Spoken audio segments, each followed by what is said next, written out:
En el pizarrón aparece, y en el título de la charla del día de hoy, cuál es la temática que vamos a desarrollar en este encuentro, el quinto de nuestros encuentros, de formación introductoria sobre la Biblia, sobre la palabra de Dios. Hoy traje varias versiones de la Biblia, que se las voy a ir mostrando. Esta, muy pequeña, es del padre Ricardo, en realidad es de sus papás. La Sagrada Biblia de Nácar Colunga, una edición pequeña, portátil, de bolsillo. Es una versión española, editada por la BAC, Biblioteca de Autores Cristianos. Después tengo otra versión española, la Biblia latinoamericana, también una versión pequeña, tamaño Padre Ariel, portátil con letra pequeña, no apta para sexagenarios y todos aquellos que utilicen algún tipo de apósito ocular, vulgarmente llamado lentes. Otra versión, la Biblia de Jerusalén, nueva edición revisada de Desclée de Brouwer, también es una edición en lengua castellana. Después tenemos otra versión que es un poquito más grande. Esta tengo que ver porque, a ver de quién fue hecha. Hecha por el Círculo de Lectores, la Biblia. Son las Biblias que yo pude ir recopilando acá en las bibliotecas nuestras que tenemos en la parroquia. Dejo para último la que ya es conocida. Y después esta viene ya tamaño XL. Esta es más gigante así. La Sagrada Biblia, edición Barça para la familia católica, hecha especialmente por el Club Blaugrana para la familia de Lionel Messi. Nada, chiste. Es una edición también aprobada. Y por último, la que ya es conocida por todos, la del Libro del Pueblo de Dios. Digo por último porque es la última que yo tengo aquí a mano. De esta edición del Libro del Pueblo de Dios tenemos esta versión en formato digital, ¿no? Que es en un CD que salió en su momento. ¿Por qué les muestro todas estas versiones? Porque lo que yo voy a intentar hoy en este encuentro, vamos a ver si logramos, es mostrar cómo se traza esa línea, ese puente, ese desarrollo desde el libro escrito por el autor sagrado. El encuentro pasado hablamos de cómo se habían compuesto los evangelios, cómo se traza esta línea a la Biblia que yo tengo hoy en mis manos, en mi propio idioma, en este caso en castellano. Otros lo tienen en italiano, en chino, etc. ¿No? ¿Cómo se traza esa línea? ¿Cómo se conecta esta Biblia que yo tengo en mis manos con el libro que escribió el autor sagrado? ¿Cómo es la historia? Voy a intentar hacerlo en un encuentro, espero poder hacerlo, y si no, lo vamos a continuar en el encuentro próximo. Puse deliberadamente biblioteca porque yo ya les dije, y parte de eso voy a decir en este encuentro, que si bien nosotros nos compramos en una librería la Biblia, tiene el formato de un libro, estrictamente hablando, la Biblia no es un libro, es una biblioteca. Compendia, reúne en un único volumen que tiene formato de libro distintas obras, distintos libros. Así como en una biblioteca tenemos distintos libros, distintos por su época de origen, distintos por su temática, libros de religión, libros de historia, libros de filosofía. Cuando vamos a una librería de libros usados nos encontramos esto, libros de distintos autores, de distintas épocas y distintas temáticas. La Biblia es eso, es una compilación en un único volumen de obras de distintas épocas, distintos autores y que tienen distintos géneros literarios y una gran temática de fondo que es la historia de amor entre Dios y su pueblo. Dios que se da a conocer al hombre y el hombre que le responde a Dios. Entonces tenemos que intentar trazar esta historia. Y entonces vamos a ir otra vez al punto al cual habíamos llegado, que es el libro. Yo les conté en el encuentro pasado, para aquellos que de repente entraron por casualidad hoy a la charla número 5, yo les recomiendo que vean las charlas previas. ¿Dónde se pueden encontrar las charlas previas? En el mismo Facebook de la parroquia están todas las charlas, tanto las de la introducción a la Biblia como las de introducción a la liturgia. Y en la página están tanto la versión cruda o la versión extendida, que es la transmisión en vivo, como también una versión recortada que fue publicada en YouTube. En la página compartimos tanto la transmisión, como es obvio, y luego compartimos el link de donde está subida la charla a YouTube. No pude hacer la del padre Ricardo todavía, mi computadora se descompuso, el cargador en realidad, así que estoy esperando que se arregle eso para poder hacerlo. Entonces ahí podemos ver las charlas previas, que es importante para poder entender lo que yo voy a decir ahora. Entonces, en el último encuentro, en la charla número 4, decíamos que en la génesis de todo libro, especialmente especialmente en el caso de los evangelios y de modo semejante en los otros libros, hay primero una historia vivida. Yo les contaba entonces que, yendo al caso de los evangelios, Jesús que vive en medio de los apóstoles, predica, hace milagros, cura a la gente, les enseña, multiplica los panes, comparte con ellos, muere, es condenado, es enterrado. Esa historia vivida por Jesús es vista y oída por otros. Otros son testigos. Ven y oyen lo que Jesús hace y después ¿qué hacen? Lo atestiguan. Y ahí dábamos varias citas del Nuevo Testamento donde aparece que los apóstoles cuentan, atestiguan, narran a otros que no habían sido testigos oculares la vida de Jesús que ellos vieron y oyeron. Dirán, no podemos callar lo que hemos visto y oído. Y en un tercer momento, esto que fue vivido y fue visto por algunos, esto que fue atestiguado, es puesto por escrito por algunos de ellos. Yo les contaba que en el caso de Mateo y Juan fueron apóstoles de Jesús. En la lista de los 12 apóstoles aparecen Mateo y Juan como apóstoles. Ellos fueron testigos oculares directos. Marcos y Lucas no están en las listas de los 12 apóstoles, fueron discípulos de los apóstoles. Juan Marcos de Pablo y Lucas de Pedro.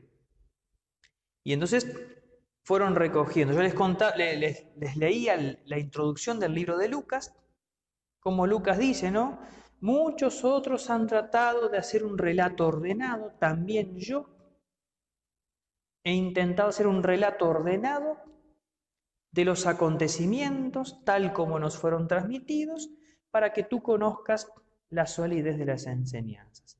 Y así llegamos a uno de los libros, o a 4 de los libros, que son los evangelios.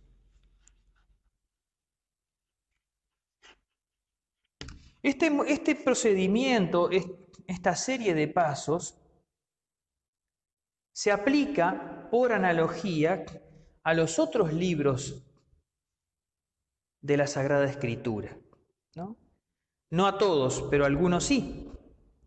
Por ejemplo, los libros del Antiguo Testamento que narran tradiciones del pueblo de Israel, la historia de Abraham, de Isaac, de Jacob, de José, de los reyes, por ejemplo, eran primero tradiciones orales. El pueblo de Dios iba transmitiendo oralmente lo que habían contado sus antepasados de lo que había hecho un antepasado suyo, como Abraham, Isaac y Jacob. Hubo una historia vivida la de Abraham, Isaac, Jacob, José. Hubo una transmisión oral y en algún momento esas tradiciones se organizaron y se pusieron por escrito en el Génesis, en el libro de Samuel. Hay otros casos que, como los profetas, algunos oráculos fueron dichos y algún discípulo lo recogió por escrito. En otros casos, como lo de los salmos, pasó algo por el estilo. Algunos estaban escritos, otros eran canciones que todos cantaban y una vez uno dijo, bueno, vamos a ponerla por escrito para que no nos cambien la letra. En el caso de las cartas de San Pablo es distinto el procedimiento, porque Pablo, que había visitado una comunidad y que la había evangelizado, le había anunciado el querigma, se habían bautizado, Pablo después les manda una carta y esa gente conserva la carta. Pero básicamente, por eso dije, en líneas generales, este procedimiento se da. Cuando digo libro me refiero al texto escrito. Ahora, acá vamos a empezar, desde aquí vamos a comenzar el camino hacia adelante. ¿Cómo llega eso que escribió Pablo? ¿Cómo llega eso que escribió Marcos, Lucas, Juan, a mí? ¿De qué manera? Bueno, acá entramos en un camino muy interesante que para aquellos que les gusta la historia, pienso que el que le guste la historia, el que le gusta la literatura, esto le puede interesar, porque este análisis que yo voy a hacer no difiere sustancialmente de la historia de otros libros, porque la Sagrada Escritura tiene en común el ser un tipo de libro, un libro sagrado, pero es libro. Entonces, digamos que en primer lugar, el original de ese libro no lo tenemos. No tenemos en nuestra mano el libro original, la primera versión que Mateo, vamos a poner Mateo, que Mateo escribió dirigido a las comunidades de origen judío. Porque, según los estudiosos, el evangelista Mateo redacta su evangelio para cristianos que venían del judaísmo. No tenemos el original. No lo tenemos conservado. No está en alguna biblioteca antigua, como papiro o como manuscrito. ¿Cómo era el proceso de transmisión? Nosotros hoy tenemos la imprenta, hoy tenemos la fotocopiadora, hoy tenemos el fax, hoy tenemos los libros en formato PDF. Todo eso no existía. ¿Qué es lo que existía en aquella época? Los copistas. Era la transcripción manuscrita. Entonces, supongamos yo tengo en mi mano hoy un texto, hoy la tenemos re fácil, ¿no? Mira qué interesante este texto de San Agustín. Clic, una fotito, lo comparto en Facebook. O en el Twitter o en el Instagram, ¿no? Mira qué bueno esto, sacá una fotocopia, me llevo una fotocopia. No existía eso. Estaban los copistas. Entonces, ¿qué es lo que fue pasando con los libros del Antiguo Testamento, los libros del Nuevo, los Evangelios, las cartas? Empezaron a surgir de este original copias. Copia 1, copia 2, copia 3, copia 4. Las copias, y eso lo sabemos, no siempre son perfectamente idénticas. Los que somos profesores y hemos tenido clases en la escuela secundaria, muchas veces nos damos cuenta que un examen es una copia. ¿Por qué? Porque tiene un error garrafal. Que el copista que le copió el de al lado se tragó una palabra y es evidente que es una copia. Bueno, ¿qué es lo que fue pasando? Fueron surgiendo copias y luego algunas copias del original, después copia de copia, ¿no? Entonces copia 1B y así, ¿no? Esto tiene un problema y un beneficio. El problema es que puedan aparecer errores de transcripción y que uno se encuentre de repente con un manuscrito Así vamos llegando, porque ¿a qué quiero llegar? Que con este proceso de copias y de copias, llegamos a un manuscrito que se conserva en la actualidad y que fue hallado en el siglo V después de Cristo, en el siglo VII, en el siglo VIII, etc. Ese es el proceso de copias. Además de la copia del original, que está presente en manuscritos, el manuscrito entonces es una copia, manuscrito copia, nos encontramos también con la cita. Por ejemplo, San Agustín escribe en el siglo IV, en una de sus obras, como dice el apóstol, y cita. San Agustín cita textualmente al apóstol, cuando decimos el apóstol es San Pablo, un texto de la carta a los romanos, como dice el apóstol a los romanos. Y ahí tenemos otro texto, un manuscrito, que también se conserva en algunos lugares, un manuscrito de San Agustín, que ya no es copia, es cita.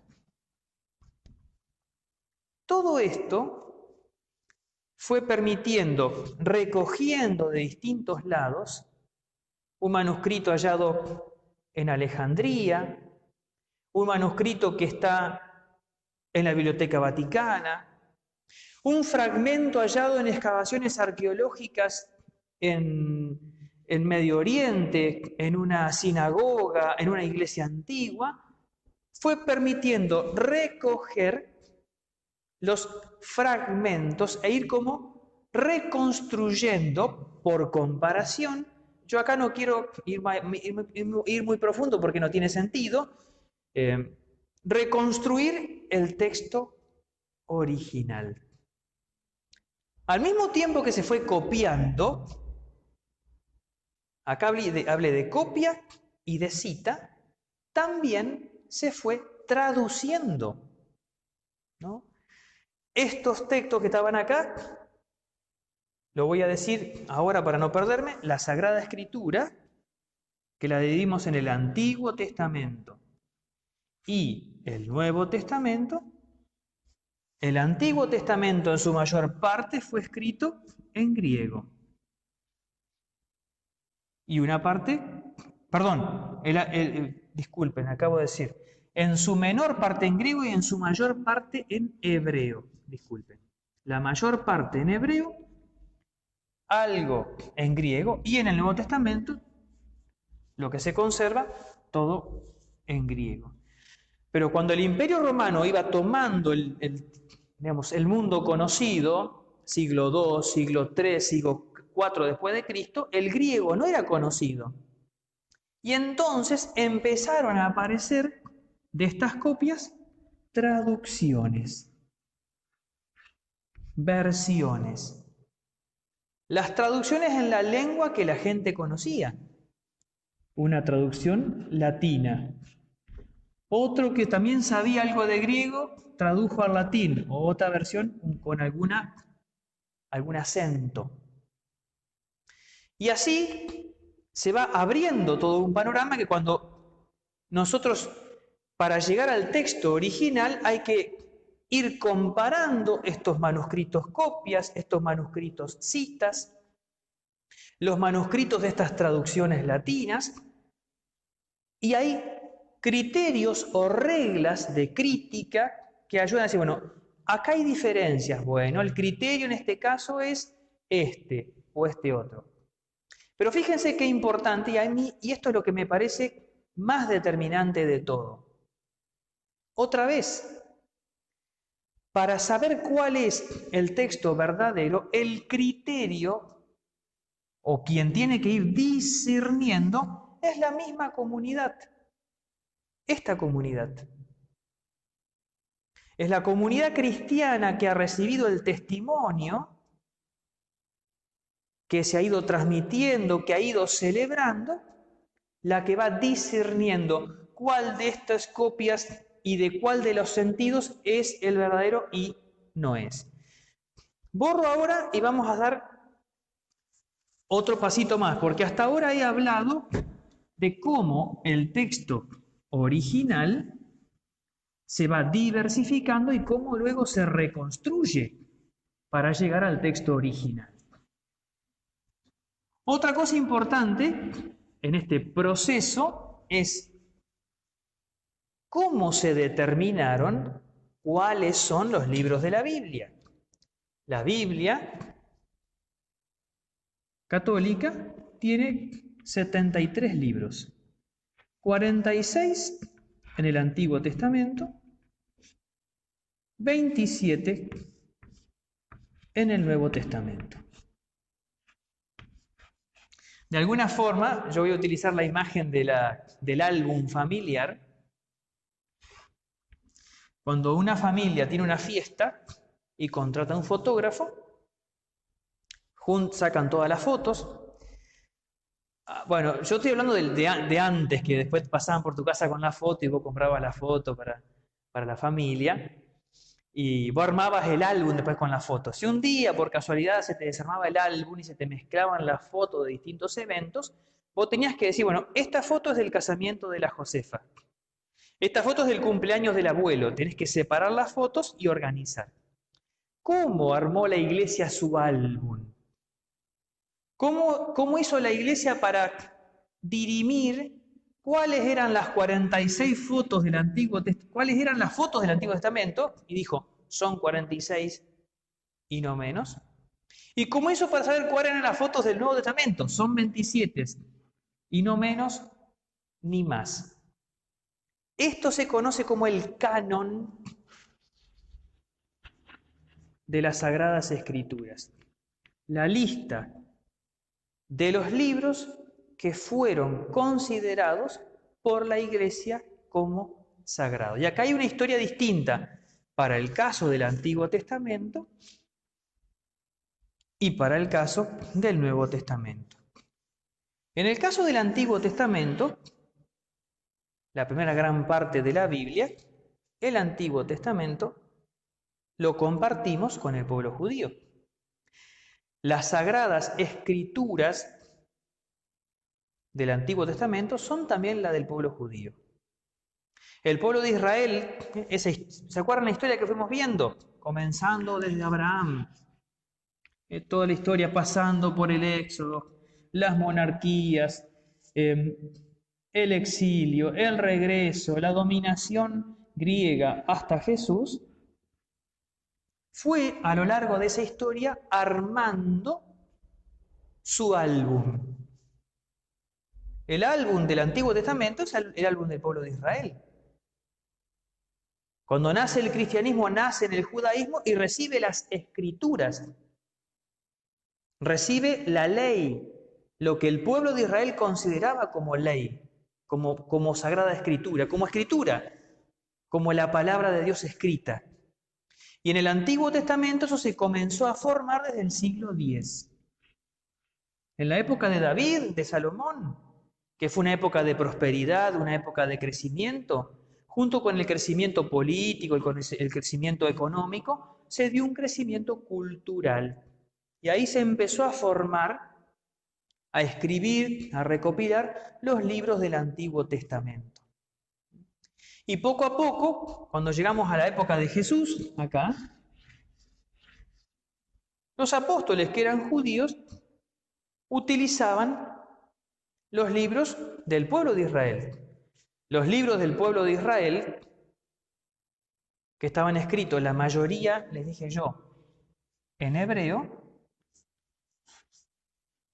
cuando aparece la dominación griega, hacen una traducción al griego, que es la versión de los 70 o las 70. De modo que el pueblo de Israel tenía una versión hebrea, la Biblia hebraica, y una versión griega que era la 70. Entonces, en el Antiguo Testamento, el pueblo de Israel tenía 39 libros en hebreo, que tradujo al griego, y aparecieron otros libros más que están en griego. Y eso da el total de 46. Cuando llegamos a la época de Jesús, a la época de los apóstoles, en este número oscilaba la cantidad de libros del Antiguo Testamento. El pueblo de Israel incluso no lo tenía dirimido, no es que tenía claro que son 39 y no 46. Era un tema en discusión en esa época. Y esto más adelante aparecerá cuando el pueblo protestante, la Reforma Protestante, Lutero dice, no, la verdad en hebreo, y entonces los libros del Antiguo Testamento son 39 y no son 46. Y por eso las Biblias protestantes tienen 66 libros. Porque para los protestantes se ataron a esto. Pero hay que tener claro que era un tema discutido aún en la época de los apóstoles. Entonces, este es el origen del canon, del listado de los libros del Antiguo Testamento. ¿Cómo es que en el Antiguo Testamento hay 46 libros? Porque el mismo pueblo de Israel consideraba como sagrados estos libros que estaban en hebreo, más 7 que fueron apareciendo. ¿Cuáles son esos 7? Primero y segundo Macabeos, el libro de la sabiduría, el libro del, que la memoria no me traicione, el libro del eclesiástico, algunas partes del libro de Daniel. ¿Cómo se los conoce? ¿Cómo los ubicamos en la Biblia? Como los deuterocanónicos. Ahora voy a ir a la Biblia. Ustedes vayan a su Biblia, busquen su Biblia, yo voy a buscar la mía. Voy a tomar la versión del libro del pueblo de Dios, así lo explico, tomándolo directamente. Vamos al índice que está al comienzo. Y es muy interesante porque ahora quiero que entiendan por qué el índice del libro del pueblo de Dios dice lo que dice. El Antiguo Testamento se divide en la ley o Torá, los profetas y los otros escritos. Esa es la gran división del Antiguo Testamento. La ley, la Torá y los otros escritos. Entonces, cuando vamos al índice de la Biblia, dice, abajo del todo, los demás escritos, y voy a intentar acercarlo, espero que la cámara lo tome bien, dice, escritos incluidos en el canon hebreo. ¿Qué significa canon hebreo? Esto es acá. ¿Sí? Dando vuelta a la hojita, nos encontramos que dice escritos deuterocanónicos. Es decir, esos otros 7 libros que eran también considerados sagrados, que estaban en griego y que habían entrado como en un segundo momento. La palabra deutero significa eso. ¿Y cuáles son? Tenemos Judith, Tobías, Macabeos, primer y segundo libro, sabiduría, eclesiástico, Baruch. Eso explica la diferencia de número que tenemos con las iglesias protestantes o reformadas, que ellos después volvieron al número de la Biblia hebrea. Pero hay que tener en cuenta que para el tiempo de Jesús no es que estos libros no eran considerados sagrados, también eran considerados sagrados. Esto para explicar por qué la Iglesia Católica llega al número de 46 libros.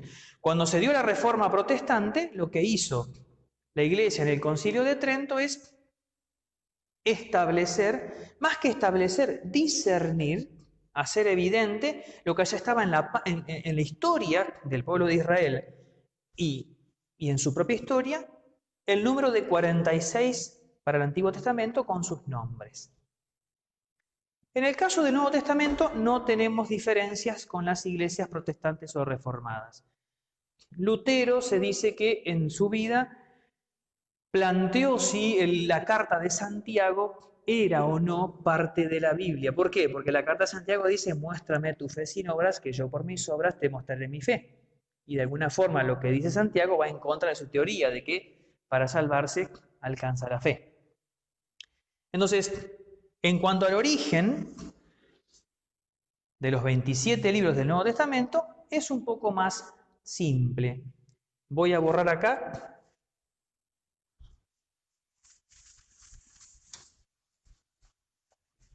un poquito para no confundir. Y en el caso de los libros del Nuevo Testamento nos encontramos con los 4 evangelios, el libro de los Hechos de los Apóstoles, que es una continuación del Evangelio de Lucas. Lean el inicio del libro de los Hechos de los Apóstoles y se van a dar cuenta. Dice, en mi primer libro, querido Teófilo, ¿y cuál era el primer libro? El Evangelio de Lucas. Y las cartas apostólicas y el libro del Apocalipsis.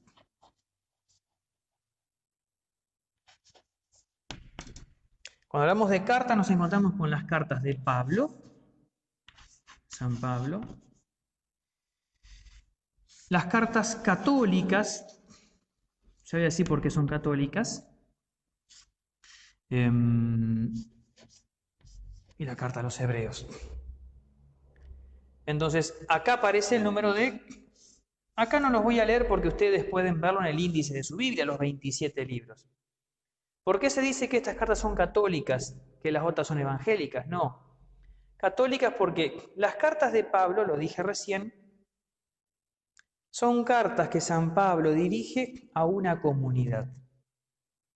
San Pablo iba a un lugar, anunciaba el Evangelio, el mensaje de Cristo. Cristo es nuestro Salvador.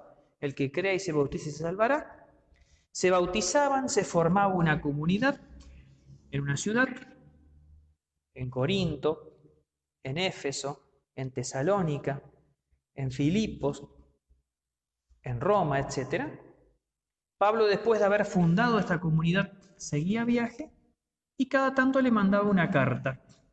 Y así conservamos la carta de San Pablo a los cristianos de Corinto. 2 cartas. La carta de San Pablo a los cristianos que están en Tesalónica, primera y segunda carta a los tesalonicenses. Una carta de San Pablo a los cristianos de Galacia. Era un correo electrónico, una carta postal, una llamada telefónica, diríamos hoy, corrigiendo cosas, alentándolos a otra. Qué sé yo pienso cuando el Papa a veces manda videos a un encuentro de los argentinos, les manda saludos, recen por mí. Bueno, es otra forma de lo mismo. Son cartas destinadas a una comunidad. En cambio, estas otras cartas, la carta de Juan, que son la carta 1, carta 2 y carta 3, la carta de Pedro, carta 1 y carta 2, la carta de Judas, no el Iscariote, la carta de Santiago, son cartas no a una comunidad, sino a un conjunto de comunidades. Y por eso es carta católica. Católico significa universal. Es una carta circular para varias iglesias. ¿Quiero verla ahora? Perfecto. La carta a los hebreos y el libro del Apocalipsis. Ahí tenemos los 27 libros del Nuevo Testamento. Una pequeña digresión sobre el tema de los evangelios. Algo más que quiero decir, además de lo que dije el encuentro pasado. ¿Por qué se fijaron que estos sean los 4 evangelios canónicos? ¿Y los otros evangelios? Porque yo vi la película Estigma que habla del evangelio de Tomás. Y porque en el año 2006 salió la noticia del evangelio de Judas, que la Iglesia Católica lo esconde, porque no está de acuerdo, porque haría caer por tierra la estructura bimilenaria de la Iglesia y bla, bla, bla. ¿La Iglesia escondió esos evangelios? No. ¿Se pueden comprar en alguna librería católica? Sí. ¿Se pueden leer? Pero sí. ¿La Iglesia los destruyó? No. ¿Qué dijo? Estos no representan el Jesucristo que nosotros conocimos. Y otra vez, acá voy a echar mano de lo que ya dije en otro momento. Lo importante es la historia vivida, que es atestiguada y que es puesta por escrito. Si el escrito corresponde con lo que atestiguaron y coincide con la historia, el escrito se considera verdadero. Si el escrito presenta una imagen que no corresponde con lo atestiguado, no se considera verdadero y se descarta. Eso es lo que pasó con los evangelios apócrifos, que se pueden comprar. Son textos que datan del siglo II, que presentan una imagen de Jesucristo que no coincide con aquello que la comunidad había atestiguado. Usando la imagen del álbum de fotos, estás recorriendo y decís, pero che, esta foto no es del casamiento, es de un cumpleaños. ¿Y cómo te das cuenta? Y si el casamiento no fue el tío José, y está en la foto acá. Y no existía Photoshop en esa época. Listo, saque la foto de acá, va a otro sitio. Simple. Nosotros no somos la religión del libro. Lo voy a decir 1000 veces. Somos la religión que sigue una persona que es Cristo, que se manifestó y se manifiesta en una comunidad, que lo atestigua y que pone por escrito. Y el escrito vale en tanto y en cuanto coincida con lo que la comunidad atestigua. Eso es una y otra vez. Por eso, quien lee la Biblia sin conocer la comunidad entiende cualquier verdura, cualquier cosa. Yo les decía en el encuentro pasado que una expresión como dar una mano no se entiende si no es en el contexto. Voy a ir a una cita bíblica, o a una expresión bíblica, ¿no? Dice el Antiguo Testamento, el libro del Génesis, ¿no? Abraham conoció a Sara y ella concibió a su hijo Isaac. Y uno dice, caramba, que era potente Abraham. La miró, la conoció y quedó embarazada. Bueno, el verbo conocer en el hebreo del Antiguo Testamento designa el conocerse en todo sentido. No hace falta que explique más detalle, me parece. Ahora, si uno no conoce el sentido de las palabras y el contexto de la comunidad que te lo explica, no entendés nada. Entonces, la comunidad cristiana discernió cuáles eran los 27 libros sagrados. ¿Por qué? En el caso de los evangelios, porque representaban al Jesucristo que ellos conocieron. En el caso de las cartas, porque las comunidades la habían conservado. El criterio fundamental es ¿cuáles son los libros que la iglesia, que la comunidad consideró sagrados? Esa era la pregunta a responder. ¿Y cómo saber que eran considerados sagrados? Por el uso en la liturgia. En la liturgia, el pueblo cristiano, la liturgia cristiana del Nuevo Testamento, igual que en la sinagoga, se leían los textos de la Torá, de los profetas y los recuerdos de los apóstoles. La apología de Justino del siglo II dice que se reúnen el día llamado del sol y que leen los libros de los profetas, de la ley y los recuerdos de los apóstoles. Preciosa expresión. Los evangelios. La iglesia, con el paso de los siglos, de Cristo en adelante, fue determinando que aquellos libros que la comunidad entendían que eran sagrados y los usaban entonces en la liturgia. La liturgia ayudó a determinar cuáles eran los 27 libros del Nuevo Testamento, más los 46 del Antiguo Testamento. Borro, me quedé a mitad de camino, Yo pensé que iba a llegar, pero no llego. Pero bueno, tampoco me quita el sueño. porque es un tema más que interesante, ¿no? Entonces lo que voy a hacer ahora es una pequeña síntesis de lo que dije en el pizarrón anterior, que pudo haber quedado algo confuso.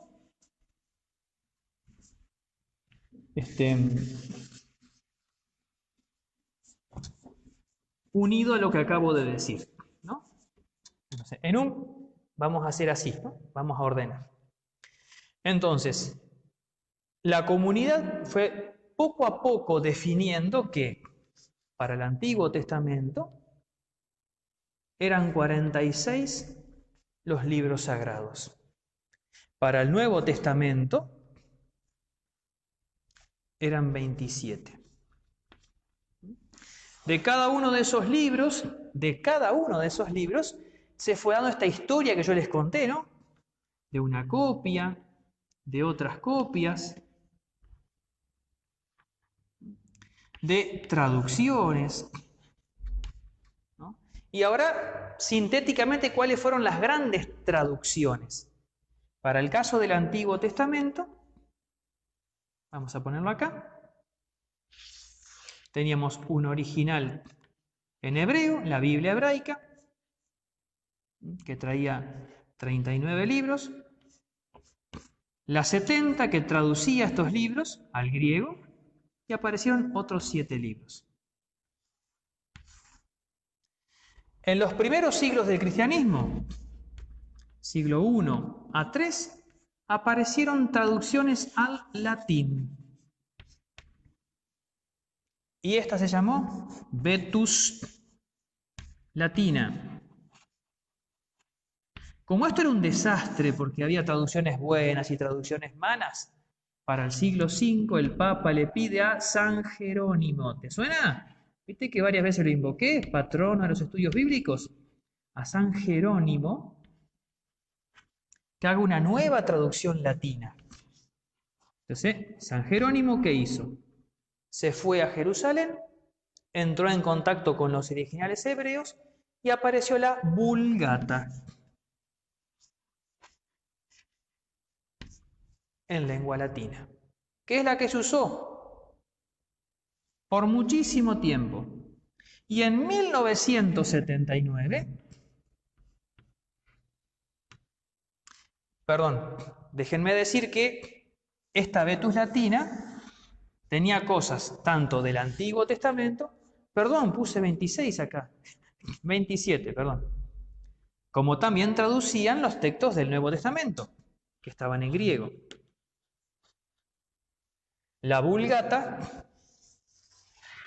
también traía los libros del Antiguo Testamento, como también los libros del Nuevo Testamento, pero en latín. Y en 1979, Juan Pablo II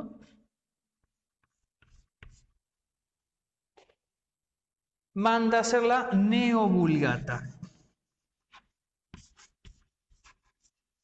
que es una versión más corregida, más pulida de esta acá, para uso litúrgico.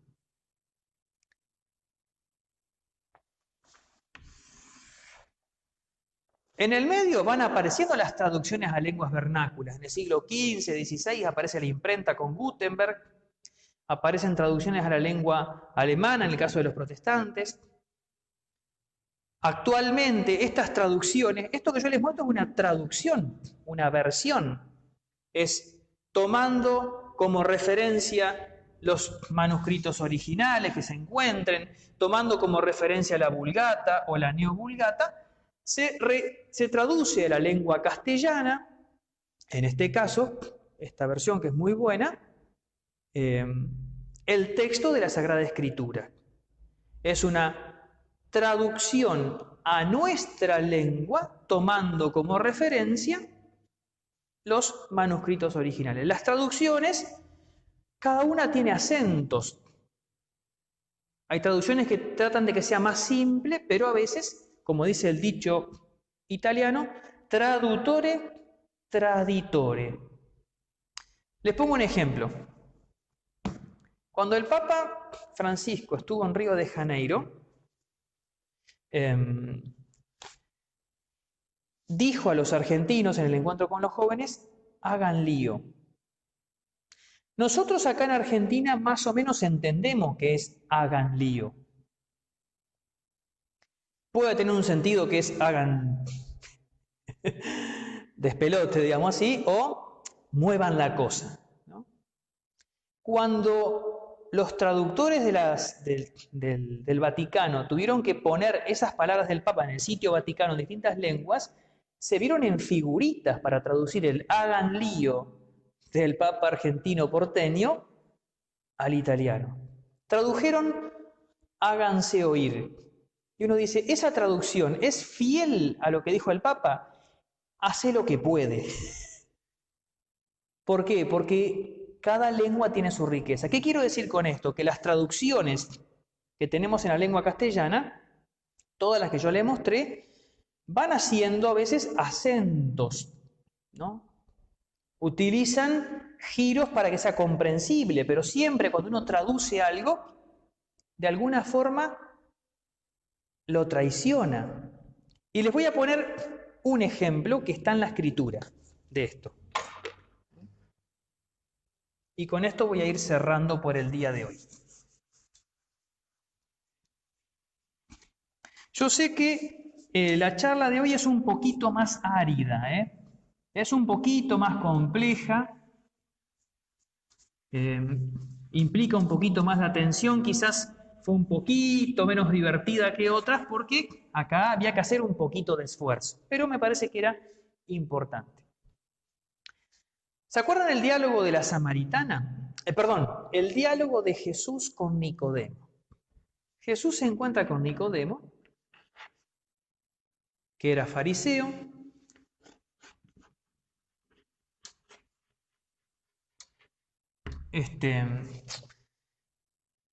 lo va a ver de noche y entonces le dice esta expresión, ¿no? El que no renace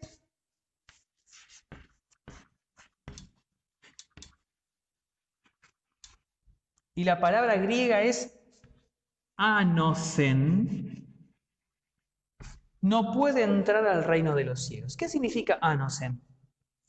De arriba y de nuevo. Es riquísima la palabra. El que no nace de nuevo, el que no nace de arriba, no puede entrar al reino de los cielos. Ahora, ¿cómo traducís eso al castellano? Tiene que hacer una opción. Por eso es interesantísimo que Jesús le dice, el que no renace anocen, no puede entrar al cielo. Y Nicodemo dice, ¿cómo hace uno para entrar de vuelta al vientre de la madre? Él entendió esto. Y Jesús quiere decirle esto. ¿Por qué se confundió Nicodemo? Por esto, ¿no? Imagínense que yo voy, hago este chiste que en castellano es entendible fácilmente por la ambigüedad de las palabras. Y te digo esto, ¿qué querés que te diga? Yo a Santander no lo banco.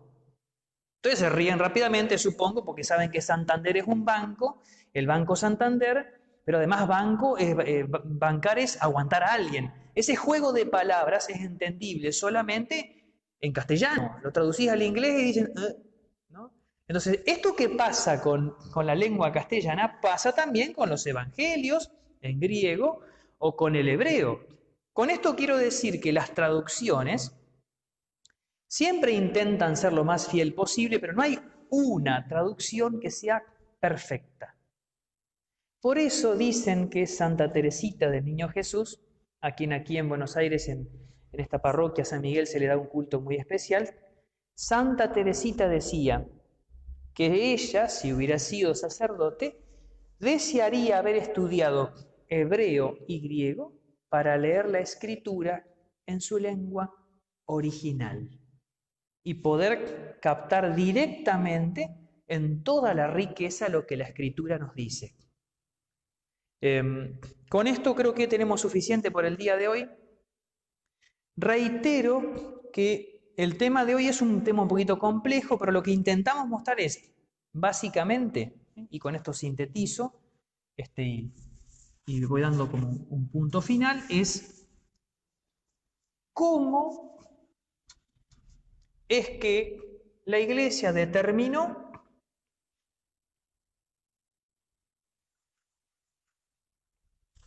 la comunidad creyente determinó que eran 73 los libros de esta biblioteca. 46 para el Antiguo Testamento, 27 para el Nuevo Testamento. ¿Cuáles fueron los criterios? La comunidad cristiana, la comunidad creyente del pueblo de Israel, consideraba sagrados algunos y otros.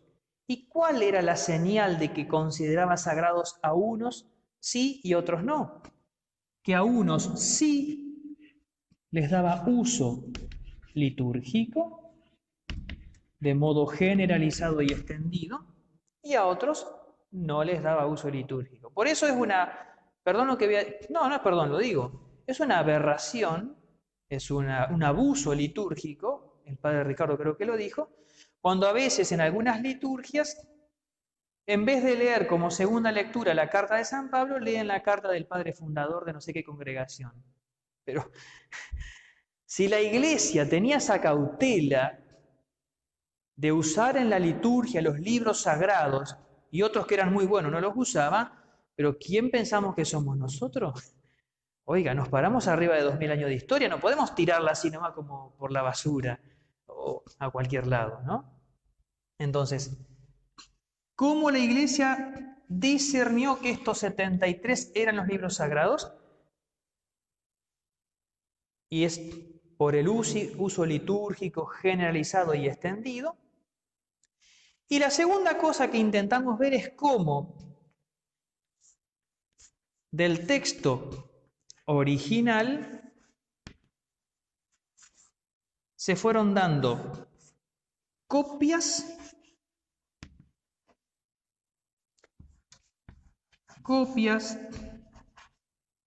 en algunos casos traducciones de alguna de esas copias, y de esta traducción copias,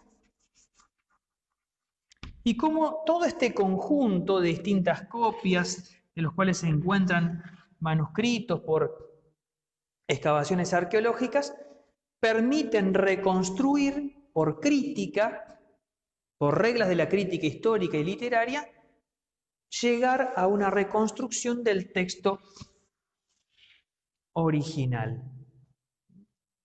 Y que es muy interesante, yo lo charlaba hoy, antes de darles la charla, me comuniqué por videollamada con un sacerdote amigo, el padre Carlos de Paraná, que estudió Biblia, y yo le decía, esta multiplicidad de textos y de testimonios y de copias, de algún modo confirma la presencia de la comunidad. Porque si hubiera un solo texto original, y lo tenemos, uno puede falsear un solo texto original.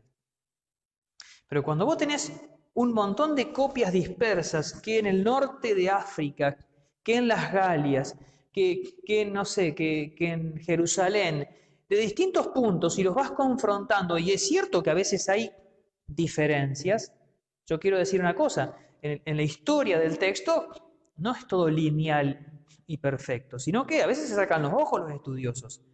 Y esto daría para estudiar 2 o 3 años, cosa que yo no estoy en condiciones de dar, claramente.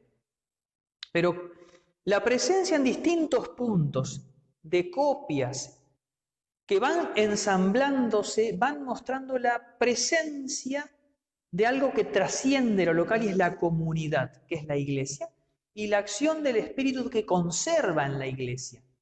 Por eso, y con esto cierro, nosotros no somos la religión de un libro, sino que somos una comunidad que nos hemos encontrado con una persona, que es Jesucristo,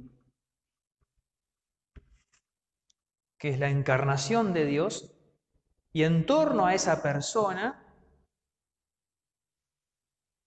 lo hemos conocido, esa comunidad que lo ha conocido lo ha transmitido, y eso que ha transmitido lo ha puesto por escrito en la Sagrada Escritura, que está en el corazón de la Iglesia por su vinculación con Cristo. y por su conservación de la comunidad. No es la sola Escritura. Gloria al Padre, al Hijo y al Espíritu Santo, como era en el principio, ahora y siempre, por los siglos de los siglos. Amén.